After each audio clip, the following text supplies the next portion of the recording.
चीमा साहब बताइएगा, ये पहले तो ये ज़रा इसके ऊपर तजिया तबसरा कर दें, जो ट्वीट या फिर सोशल मीडिया के ऊपर पैगाम उन्होंने जारी किया ट्रंप ने, ये इससे क्या मुराद है, क्या कहना चाह रहे हैं यहाँ पर? एक बार फिर हमने देखा है कि सख्त ज़बान इस्तेमाल कर रहे हैं डोनाल्ड ट्रंप। क्या कोई ब्रेक थ्रू आप एक्सपेक्ट कर रहे हैं मुज़ाकरात के अंदर, या फिर कोई सख्त रद्द-ए-अमल आ सकता है अमेरिका की तरफ से? जिस दौर में जिंदा हूँ या जो चीज़ें मैं देख रहा हूँ, किसी टाइम हम इस तरह की बातें तारीख में पढ़ते थे कि कभी किसी मुल्क का इस तरह का सदर हुआ करता था, जो हम अभी देख रहे हैं। और ये एक ट्रेंड चला हुआ है कि बाज़ का ऐसे लगता है कि जैसे जो जोकर हैं वो एक टॉप पोजीशन पर पहुंच रहे हैं। मैं आज की जो तस्वीर है इसको बार बार देख के मैं I am just trying to imagine कि वो कैसी शख्सियत कैसी है। पता नहीं वो रैम्बो बना हुआ है, कोई टर्मिनेटर 2 बना हुआ है, अपने आप को वो क्या समझता है। लेकिन अलीना, एक चीज जो मैं इस बंदे के बारे में अभी तक समझ पाया हूँ वो ये है कि इसके बारे में लोगों ने इसको ना बहुत गैर संजीदा लिया है, और इसके बारे में अक्सर जो प्रेडिक्शंस हैं वो लोगों की गलत हुई हैं।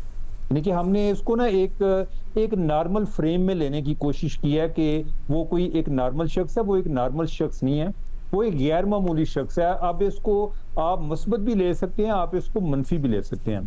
लेकिन ये है कि ओवरऑल ये बंदा अपनी अना के लिए किसी हद तक भी जा सकता है।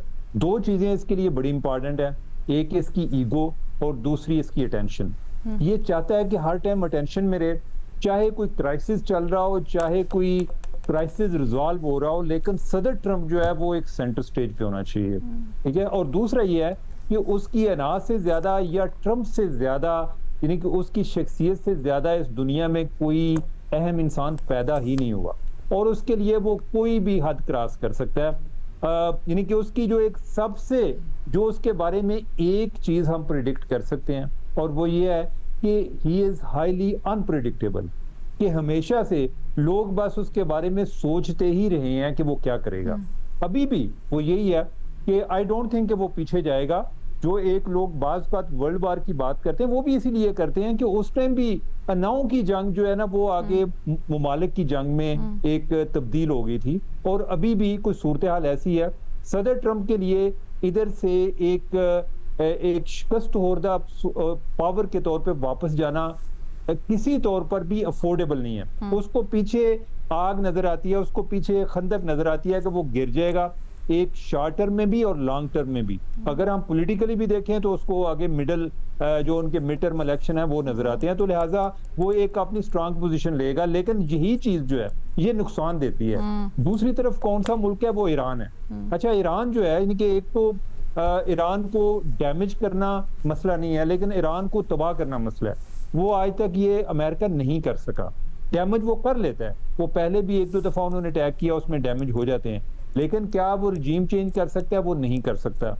और फिर उनके साथ जो चीज अटैच है वो ये है कि उनकी जो एक अपनी सिविलाइजेशन जिस पर उनको बहुत ज्यादा मान है, या जिससे वो एक इंस्पायरेशन लेते हैं। पिछले दिनों मैं एक आर्टिकल में पढ़ रहा था कि ओवरऑल अमेरिका जब किसी कंट्री में जाता है तो वो उसकी ना कल्चरल स्टडी नहीं करता, और उसमें उन्होंने जो मिसाल दी हुई थी वो यूगोस्लाविया की दी हुई थी। अच्छा। कि जो यूगोस्लाविया के लोग हैं, यानी कि वो आज भी एक चीज जो वो मनाते हैं, उनका एक प्रिंस था जो कि 12वीं सदी में पैदा हुआ था, और उसको शिकस्त हो गई थी, लेकिन वो बड़ा एक डिग्निफाइड तरीके से उसने, यानी कि वो उसने अपनी जान दे दी, लेकिन उसने शिकस्त को तस्लीम नहीं किया। यानी कि हालांकि वो जंग वो हार चुके थे, लेकिन वो चीज जो है आज भी उधर जो है एक नेशनल डे के तौर पे मनाई जाती है। इधर से लोग एक अपनी एक इंस्पायरेशन ड्रॉ करते हैं, इधर से उनका एक वैल्यू सिस्टम वो एक शेप होता है। वही अब जो है वो एक ईरान के हवाले से है। ईरान अगर यही ट्रम्प जो है वो हो सकता है कि कभी तमीज से बात करे, ऑनरेबल तरीके से बात करे, और नहीं उसका खामोश रहना जो है ना वो इस डिप्लोमेसी के लिए एक फेवर है, जो कि वो नहीं रह सकता। यानी कि वो चाहता है कि हर टाइम उसी की डिस्कशन हो, और इस वजह से चीजें आगे नहीं बढ़ रही।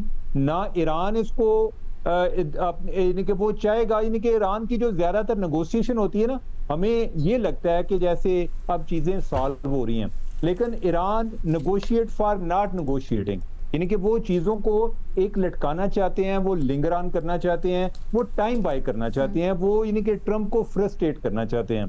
तो इस सारे अमल में ये सूरत हाल जो है खराब हो रही है। अभी आप देखें यूएई का ओपेक से निकल जाना, ओवरऑल जो इवन हिते में भी सफबंदी तब्दील हो रही है।